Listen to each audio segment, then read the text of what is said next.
Every man has a story. Mark Thornton was highlighted for allegedly using his platform to promote a plan to sail away on $1 million cruise ship. This plan was criticized and labeled as a scam, with accusations that he was exploiting his expat status in the Philippines as a selling point for his failing channel and lifestyle.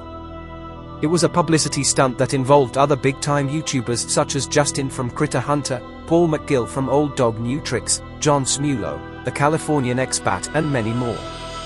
All of whom have cut ties with Mark since his plan ultimately collapsed and failed. In this disturbing twist of fate, Mark exploited his audience, leading them on a unicorn hunt while exploiting his newfound boring life here in the Philippines. This may be the biggest YouTube publicity stunt amongst Philippines expats in recent history, as Mark became the laughing stock and topic of debate amongst other popular channels. Publicity stunts can sometimes blur the lines between genuine content creation and deceptive practices, especially when they involve collaborations among popular YouTubers. It was an unrealistic venture that promoted failure and negativity in all forms. It clearly envisions Mark's lack of research skills and incompetence in understanding such projects running into millions of dollars.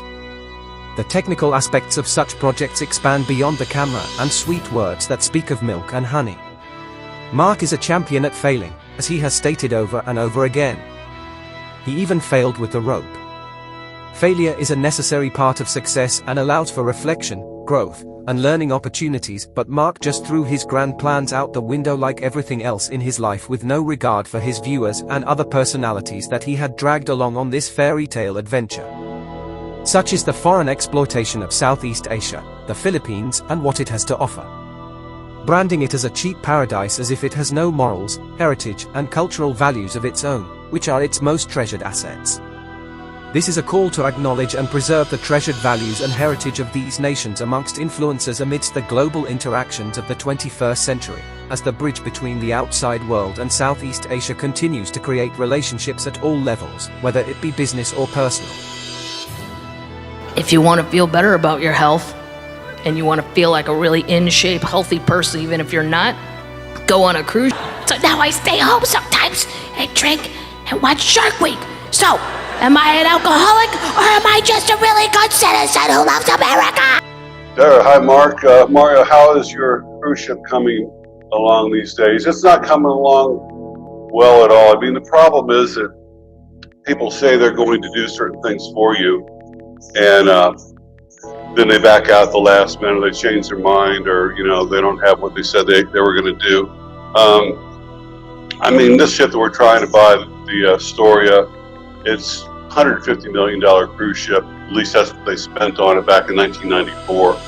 And perfect condition, sitting over in Rotterdam for 2.5 years. We could pick it up for $5 million, put another 2 into it to get it back in service, so $7 million investment. And we've had people offer us the money, but the terms have just been, ridiculous. And so for that reason, it doesn't look like it's going to happen. So I've more or less resided myself that unfortunately that beautiful cruise ship is going to be taken over to Turkey or to India and scrapped. It's Publicity stunts are events designed to capture public attention and generate media coverage, with the goal of raising awareness. They can be perceived as insincere, manipulative, or even offensive.